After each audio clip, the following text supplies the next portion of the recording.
Pernahkah kamu terbangun di sepertiga malam, lalu muncul satu pertanyaan di hati?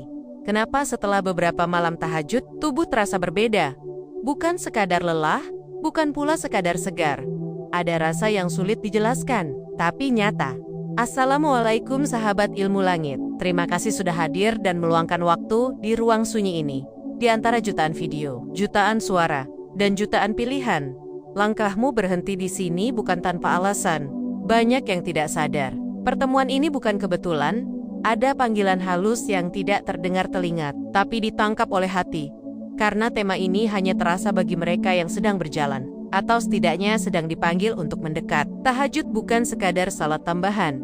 Ia adalah percakapan rahasia antara hamba dan Allah, percakapan yang terjadi saat dunia meredup dan ego manusia melemah, dan ketika seseorang mulai istiqomah, di waktu itu, tubuh seringkali menjadi makhluk pertama yang bereaksi, bahkan sebelum doa terjawab, sebelum rezeki berubah, sebelum masalah menemukan jalan keluarnya. Inilah yang jarang dibahas. Banyak orang mengira perubahan hanya terjadi di hati, padahal tubuh menyimpan catatan. Tubuh adalah saksi yang jujur. Pertanda pertama yang sering muncul adalah rasa ringan, yang aneh karena logika berkata, bangun malam seharusnya membuat badan lebih berat. Namun yang terjadi justru sebaliknya. Langkah terasa lebih ringan. Bangun pagi tidak seberat biasanya. Beban seolah berkurang. Meski masalah masih sama, ini bukan sugesti. Dalam banyak kisah para pencari malam, tubuh yang terbiasa bersujud di sepertiga malam mulai diselaraskan dengan ritme langit. Saat sujud menjadi panjang, ketegangan dilepaskan satu demi satu, pertanda. Kedua mulai terasa di dada, nafas lebih dalam. Detak jantung lebih tenang. Banyak yang baru sadar, kecemasan berkurang tanpa tahu sebabnya. Hal-hal kecil yang dulu memicu emosi, kini terasa biasa saja. Bukan karena hati mengeras, tapi karena hati sedang dipeluk ketenangan. Tahajud menenangkan sistem yang tidak kasat mata. Saat nama Allah disebut pelan di kegelapan malam, tubuh merespons dengan bahasa yang tidak bisa dijelaskan oleh kata-kata. Jika dua hal ini terasa familiar, tidak sedikit yang memilih diam, karena takut dianggap berlebihan. Padahal inilah fase awal yang sangat penting. Dan di titik ini, Penyud yang mulai merasakan sesuatu yang lebih dalam, sesuatu yang sering membuat orang berhenti, lalu bertanya pada diri sendiri, ada apa dengan diriku? Namun sebelum sampai ke sana, ada satu hal menarik yang hampir selalu menyertai fase ini, rasa rindu. Rindu yang tidak ditujukan pada manusia. Rindu yang muncul tanpa sebab jelas, rindu pada sujud, rindu pada malam, rindu pada hening. Ini bukan emosi kosong, ini pertanda bahwa hati mulai menemukan rumahnya. Jika kamu pernah merasakan rindu yang aneh ini, menuliskan angka 77 di kolom komentar, sering menjadi cara sederhana untuk saling mengenali. Bukan sekadar simbol, tapi getaran kebersamaan dalam energi yang sama. Namun jangan berhenti di sini, karena setelah tubuh mulai ringan, dan hati mulai tendang des, ada pertanda berikutnya yang sering membuat orang tercengang. Pertanda ini jarang dibicarakan, karena tidak semua orang siap memahaminya. Bahkan sebagian mengira ini adalah gangguan, padahal justru sebaliknya. Tubuh mulai lebih peka. Bukan peka berlebihan, tapi lebih jujur. Mata mudah berkaca saat mendengar ayat. Dada terasa hangat ketika doa mengalir. Kadang muncul getaran halus yang sulit dijelaskan. Sebagian orang mencoba mengabaikannya. Sebagian lagi mulai takut. Padahal, inilah fase di mana lapisan hati yang lama tertutup mulai dibuka perlahan oleh Allah. Dan menariknya, fase ini bukan akhir, ia adalah pintu. Karena setelah tubuh dan hati berubah, kehidupan sehari-hari pun perlahan menyesuaikan diri. Cara memandang masalah berubah, cara menerima takdir berubah, cara menghadapi luka pun tidak lagi sama. Inilah alasan mengapa tahajud tidak bisa disamakan dengan ibadah lain. Ia bekerja diam-diam, tapi dampaknya merembet ke seluruh aspek kehidupan. Di bagian berikutnya, kita akan masuk ke pertanda yang sering disalahpahami, pertanda yang membuat banyak orang berhenti tahajud karena mengira ada yang tidak beres, padahal justru sebaliknya tetep di sini. Karena apa yang akan dibahas setelah ini, bisa jadi sedang kamu alami tanpa kamu sadari. Ada satu fase yang hampir selalu dialami oleh orang yang mulai menjaga tahajud, tapi jarang sekali dibicarakan secara jujur. Fase ini sering disalahpahami, bahkan tidak sedikit yang berhenti di tengah jalan karena mengira ada sesuatu yang keliru. Padahal justru disinilah tahajud mulai bekerja lebih dalam. Setelah tubuh terasa lebih ringan dan hati mulai tenang, perlahan muncul pertanda lanjutan yang lebih halus. Tubuh menjadi lebih peka, bukan peka yang membuat gelisah, tapi peka yang membuat sadar. Sadar bahwa selama ini ada banyak hal yang diabaikan. Sadar bahwa hati terlalu lama sibuk dengan dunia. Sadar bahwa hubungan dengan Allah ternyata selama ini hanya sebatas rutinitas.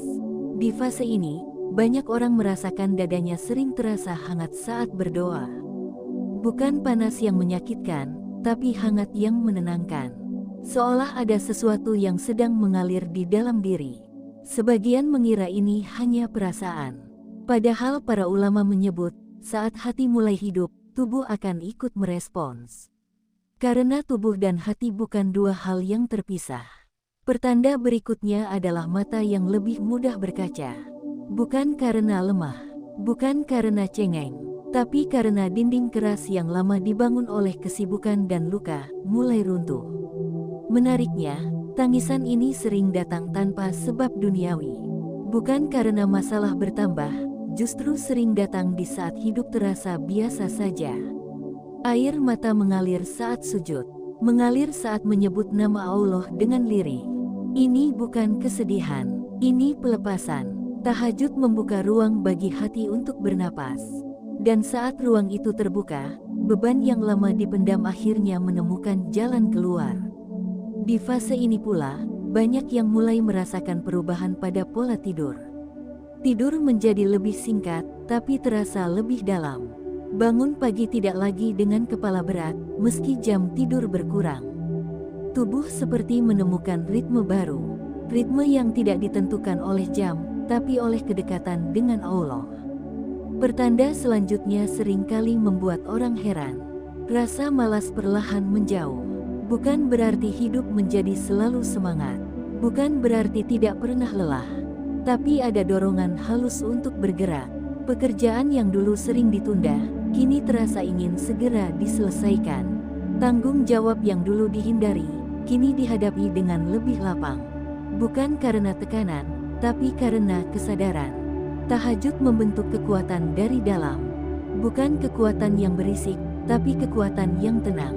Jika kamu mulai merasakan perubahan ini, wajar jika muncul satu pertanyaan. Kenapa baru sekarang aku merasakan ini semua?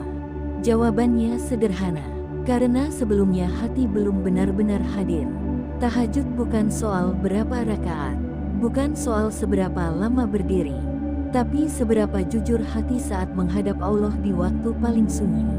Dan di titik ini, ada satu pertanda yang sering muncul bersamaan. Pandangan terhadap masalah mulai berubah.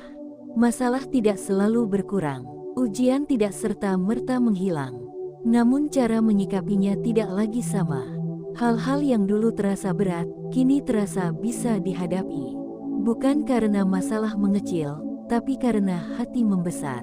Ini adalah tanda bahwa tahajud mulai membangun ketahanan batin.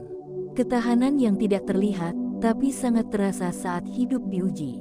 Jika kamu pernah berada di fase ini, menuliskan angka 77 sering menjadi cara sederhana untuk saling menguatkan. Bukan karena angkanya, tapi karena niat baik yang mengalir bersama.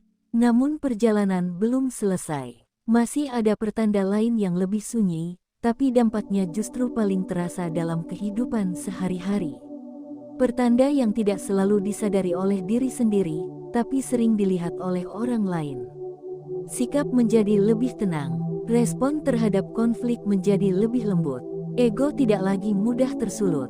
Banyak yang tidak sadar, tahajud sedang merapikan akhlak dari dalam, tanpa ceramah, tanpa paksaan. Dan di fase ini pula, sebagian orang mulai diuji dengan cara yang berbeda. Bukan ujian berupa kehilangan, tapi ujian berupa pujian. Ujian berupa kemudahan, ujian berupa perhatian manusia. Disinilah tahajud benar-benar menguji keikhlasan. Apakah ibadah malam ini dilakukan untuk Allah, atau perlahan bergeser untuk rasa nyaman yang dirasakan?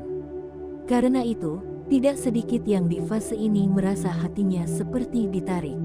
Ada peringatan halus, ada rasa takut kehilangan kedekatan yang baru saja dirasakan.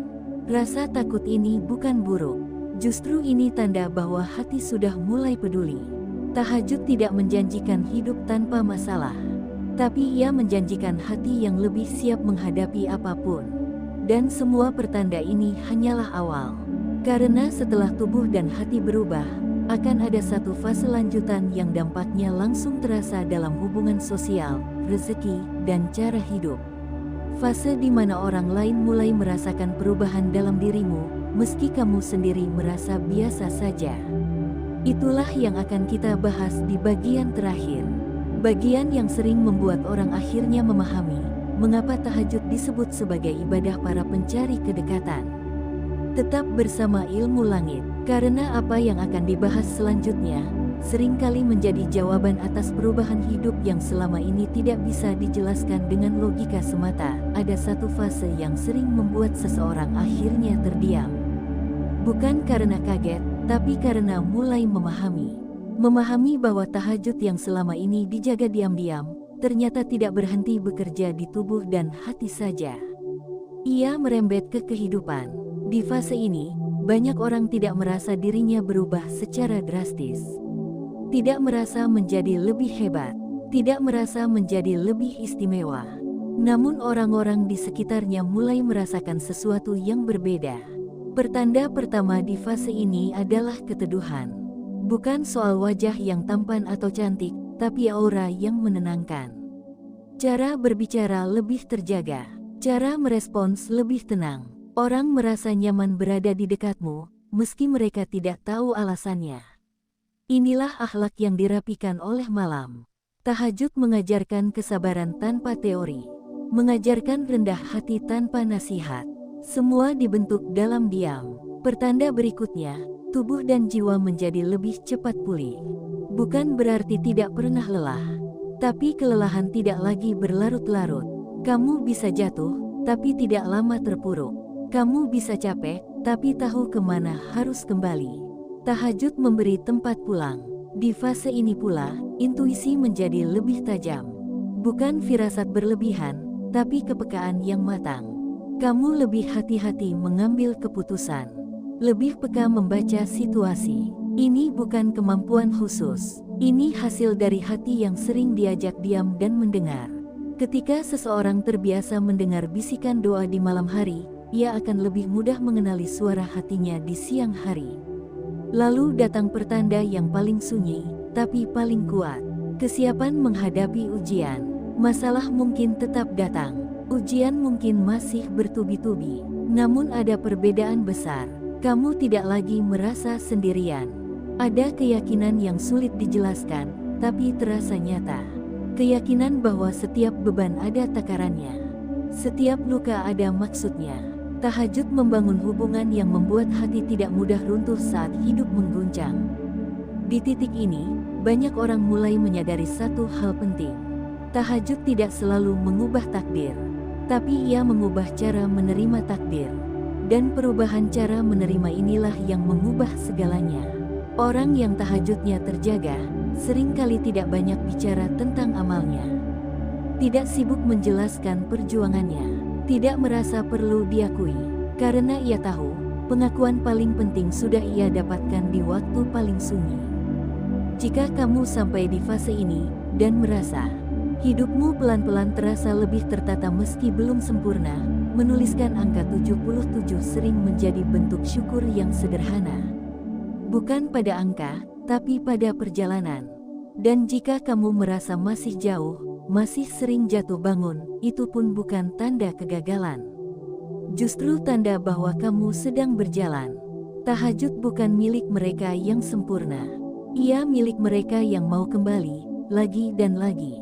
Pada akhirnya, semua pertanda ini bukan tujuan. Bukan pula ukuran keberhasilan. Ia hanyalah isyarat bahwa Allah sedang membimbing dengan cara yang lembut. Malam demi malam, sujud demi sujud, tanpa sorotan, tanpa tepuk tangan. Jika hari ini kamu masih menjaga tahajud dengan pelan, teruskan. Jika hari ini kamu baru ingin memulai, itu pun sudah sangat berarti. Karena tidak ada satupun langkah menuju Allah yang sia-sia. Terima kasih sudah membersamai ilmu langit sampai di titik ini. Semoga apa yang dibagikan hari ini bukan hanya menjadi tontonan, tapi pengingat lembut bagi hati. Kita akan kembali dengan tema lain yang membuka sisi terdalam dari ibadah, hidup, dan perjalanan manusia menuju Tuhannya.